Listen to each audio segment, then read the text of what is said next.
Put his mic on, because he got to, now we finally got him. You got to give him a mic. From New York City. Hi, Peter. How are you? It's good, Joey. How are you? It's good. Well, you know, we're at ABC in New York. You know that. That's Joey huge. And by the way, Reynolds Show. Hey, Jay Sorensen. Who are Joey's guests? The Jersey Boy, Frankie Valli, best-selling author Peter Weedfald, actress Lynn Cohen from a new film. It's called The Pickle Recipe, and a whole bunch more. From high atop Madison Square Garden. 50, 60. Come on, knock it off. Joey. So we're having fun, and Joey and I go way back, right? And doing lots of cool things together, right? Now, Mike Cave is here, and I've been wanting to get you guys together forever. And I know we don't have a long show. See, unfortunately, we don't have like we had at WOR. We had the 5 hours, you know. Yeah. And, you know, they'll get over it. But we had the #1 show in New York City for overnight for a long time, and we were fighting this station, which I'm on now. So now we got to get the audience back from there and bring them over here. That's right. Yeah. But, you know, AM radio is in trouble because it's boring. It has a lot of the sameness on all the channels, frankly. And also, people are using their phones to listen to the radio, and you know we're mobile. We're using digital performance, and in this generation, I want everybody to come over here because this show is multi-generational and multicultural, and we're not doing a political show, and I'm not doing a sports show. But you know, I mean, we touch on it every once in a while. But and you're one of my people who in my life who is not political. And you're one of the most successful men I've ever met in my life. And you're multi-generational, multicultural. Are you talking about me? Yeah, Peter Weedfald.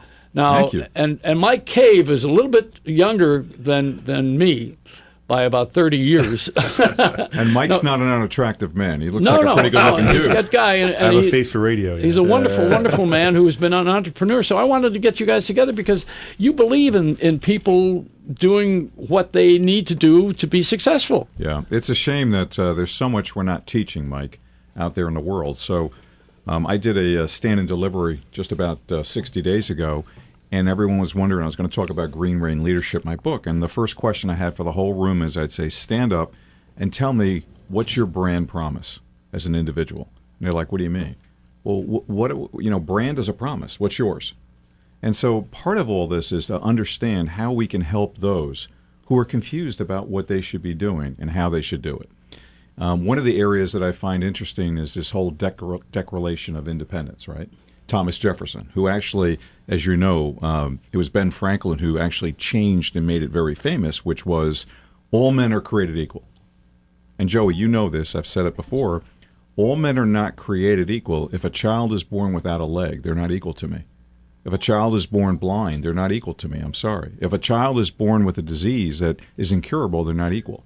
So I think between understanding what an individual's brand promise is and how we can help them pull that brand promise out. I was listening to Frankie Valli, and he was talking about creativity, right? Mm-hmm. And so if you combine who you are as a brand, and, you know, creativity and imagination allows us to escape the predictable. The predictable is we don't even understand our own brand. We're struggling out there in the marketplace, right? And the whole nonsense is to be worried about anything except for those that don't have what we have. 2 eyes, 2 legs, and we have to help those people with their brand promises, help them to be creative, but also make sure they're equal to us by helping them with their eyes and their legs and their diseases. And that's really for me, the core, the cynosure of what we should be doing with our lives when we're not toiling and working. Right, well, your wife Frances is a nurse. Yes. In operating room. Yeah. And there was a patient most recently who talk a little bit about that, because I already know about Maurice. I just want you to tell the story. Oh, about Marcus? Yeah, Marcus, yeah. Yeah, there's a great guy. His name is Steve, and he lost his son. And his son was so handsome. He was about 23 years old. New Jersey. Yeah. And he had, my Steve and my wife Frances worked in the St. Barnabas and other places, you know. And he lost his son. His son had leukemia. And it was the worst thing, but he was such a faithful father. He spent so much time. He went to the hospital. He prayed for his strength and so on and so forth. And unfortunately, about a week and a half ago, we lost Marcus. We lost a beautiful, handsome young man. And so for me to give back, I couldn't give back. I can't cure leukemia. You know, I'm not a rocket scientist or a doctor. The only thing I could do is try to help the father and the family. And I went into Studio W, and I created a, orchestrated piece, including video, to give to Marcus as a remembrance for his wonderful son. And that's one of the ways I give back. Sometimes I give back, I'm working with the Teenage Suicide Prevention Organization. I've given back to police and firemen, but sometimes you have to give back to the individual. And this was a chance to do it. And it was based on creativity, a promise that I could give him something that would make his heart warm, but also helping him to cope. So we need to do more of that. Stop all this you got Diane silliness. Catullo here. You were on the committee for the Guardian Angels back then. That's right. That's right. We've done a lot of things, but you created in my opinion, you created rock and roll and sports together when you had the Four Seasons of Hope when you were the senior marketing director at Samsung. Yeah. And you put that together at the before Trump owned it. It was the Tavern on the Green. That's right. And when the old man was alive, and he had a great place, and you put those parties together and raised money for children, for children's camps, I think, too. Yep. And another thing, when there was you took the football, NFL All-Stars, the most NFL players in history, put them all in one room, all the Hall of Famers, and they signed footballs, and you auctioned those off, or you sold those off for children. If you want to be the leader, act like the leader. If you want to be a leader, draft to other leaders. If you want to build your own brand promise, then recognize that all things are not equal, and you must strengthen yourself. And the only way to strengthen yourself is to strengthen others. And that's what Mike Cave does with his charities. I know. By the way, the pink scratching the tie. surface.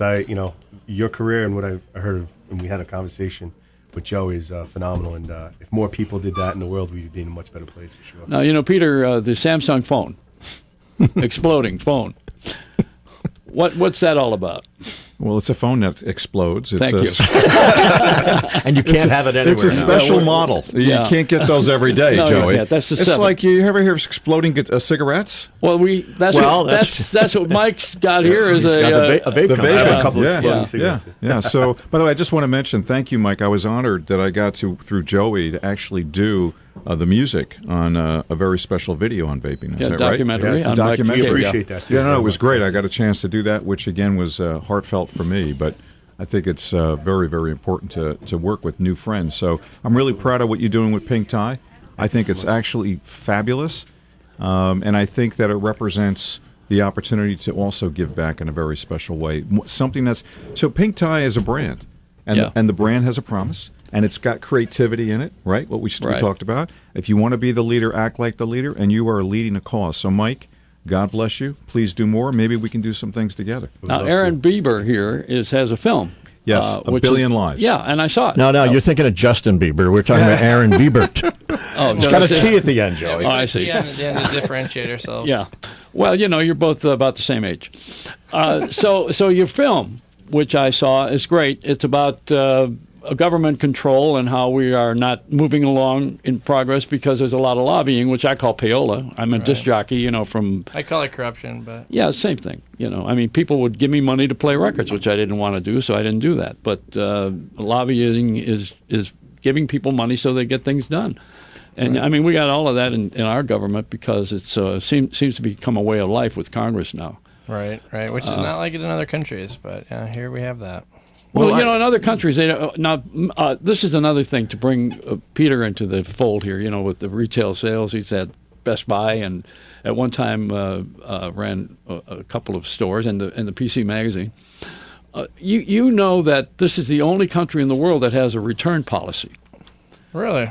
You can't buy, if you buy things overseas, you can't take it back if you don't like it. Huh. Only in America would they take it. Isn't that right, Peter? No, in many cases. In fact, Sears at one time had a perpetual. If you bought the product, 15 years later, you could bring it back. I know a guy who bought a boat you can do it with and brought it back. You take a tuxedo. But that's all changing now. But back to lobbyists, I have to tell you that I thought it was very interesting. Two things. One, our president, when he first was 9 years ago, said that he was going to stop the lobbyists, number one. And number two is interesting. AT&T is working on this deal with Time Warner. 100 lobbyists are working for AT&T, according to the newspaper, on that deal. So lobbyists seem to be alive and well, and I really like that you're chasing it. So that's interesting because the head of the department in the FDA that's banning all of these vapor technology devices that are helping smokers quit is actually directly came from a lobbyist for a big pharmaceutical company that sells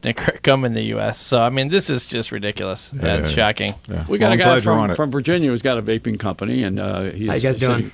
Well, we're doing good, and you I guess you are too. Oh, right? yeah. You're selling a lot of this liquid stuff. Now, are you? Would you consider this, Peter, vaping to be electronic? Absolutely. Yeah. Absolutely. I hope they're not going to blow up like those phones, Joey. What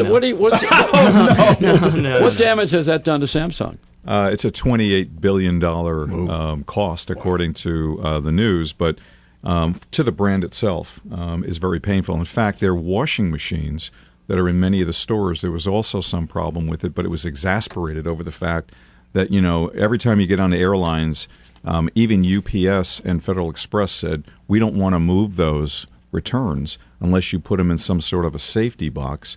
So it's been pretty rough, but Samsung is still a great company. Well, when I first met you, you opened the Hands-On Center at Time Warner Building in New York City, and we could go in there, couldn't buy anything, but you could touch everything, and you had a television in a refrigerator door. Yeah. I mean, I hope that don't explode. Well, the art of the art of the possible in technology has to do with celerity, which is speed. It has to do with the sagacity of understanding what consumers really want and what the competition is doing, and how to steer around the competitors. But mostly and most importantly, it's back to the brand. If you buy a phone and it catches fire, the brand just took a hit. It could never ever. It could be very hard to get back. So back to vaping. Thank you for doing what you're doing with vaping, because I think it's important. Thank you for working on the lobbyists. But if you think about what I said, Joey and Jay, creativity, brand promise, getting it done, and, by the way, the best opportunities lie in danger. You took a risk to do the vaping. You're taking a risk to go out there and put, eyeballs on a screen and your brain. And the last part is, and I'll be quiet then, Joey. What's great about Joey is Joey never lets the heart battle the mind. And that's where his power really is. He has this ability to keep the heart going. He's very smart and very sure, and that's Joey's brand. He keeps those in check with each other, and that's why I love the guy. Yeah, we need more people like that out there, I think. Well, just for a moment here, James Raleigh, you have a vape company. You got a website? Oh, yeah. It's www.virginiavapecompany.com, but it's just a CO. You can shorten the company down. And you're selling this liquid stuff. We're selling a liquid that called we got three flavors. We got Freestone, we got Goldfinger, and we got Cash Crop. Cash Crop is going to be like a fine pipe tobacco. Goldfinger, you're going to find yourself with a kind of a perfectly ripe banana with a drizzling of caramel on top. And Freestone is going to be kind of a peach picked right off the tree. You could bite right into it, but it's got a nice drizzling of caramel on top and just a hint of cobbler crust in there. Kind of makes it feel like a peach cobbler, just a little off. And Aaron, your film is going to play where? Yeah, well, I mean, it's in L.A. and New York, Sinnapolis, Chelsea in New York, and at the Lemley Music Hall over there in Beverly Hills for the week. And it's also playing all over the country. It'll probably play about 200 screens in the next month or so. And Good people for you. can find where that is on abillionlives.com. Well, thank you for you guys for being here, and Peter, of course, And I want to also mention Cuisinart, because I made my Joey Reynolds cheesecake with the Chocolate Works chocolate. And I made my first. What was that stuff that What did I do with it? I took all the. What is it? Gluten free. Gluten free. Yeah, that's took all right. the gluten out. I took all the gluten out of there. I should take it out of my butt. So, Peter. Yes, sir. Thank you. Thank you for the spirit of self-sacrifice, Mr. Joey Reynolds, and for your jaunty spirit for all of us. God bless you, and welcome back to the air. We've missed you. Yes. Yeah. Well, thank you very much, you guys. Let a smile be your umbrella. Don't get a mouthful of rain.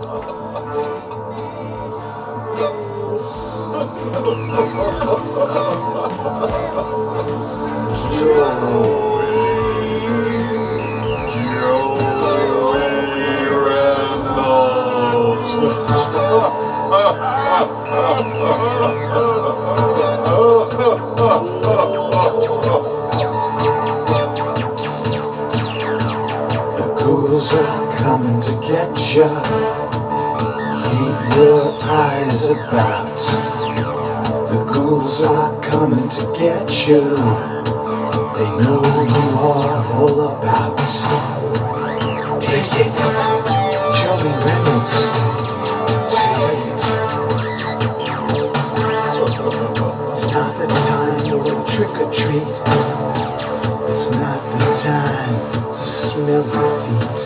It's time to watch out Here they come. The ghouls are looking to everyone. Take it.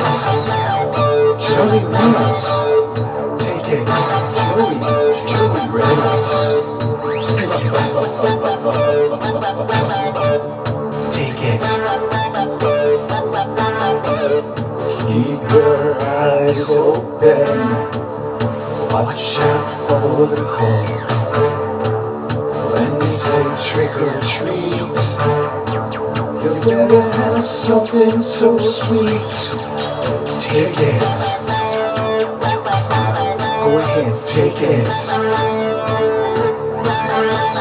Take it. Just take it.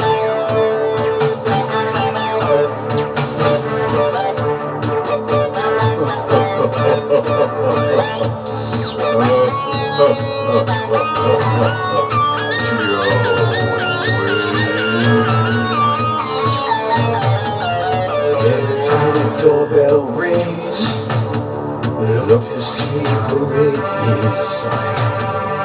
If it's a ghoul with your name on, flip the door, take the cool out of it all. Why don't you take it? Go ahead and take it. Take it. You know you want to take it. Don't be so cruel and don't be so kind. Ghouls are out, it's Halloween time. Now's the time to give what you take what you give, and make it or break. Just take it, Joey. Just take it, Joey. Just take it.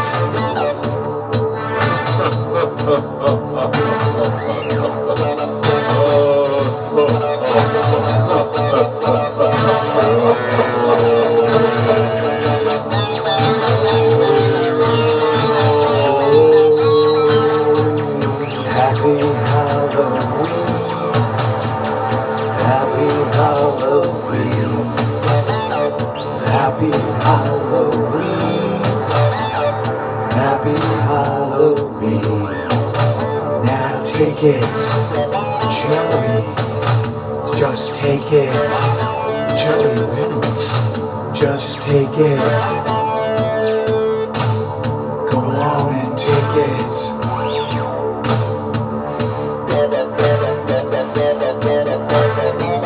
Whatever they give, you take. Whatever they give, you take. Whatever they give, you take. Whatever they give, you take. Go on, take it, Joey. Go on, take it, Joey. Go on, take it.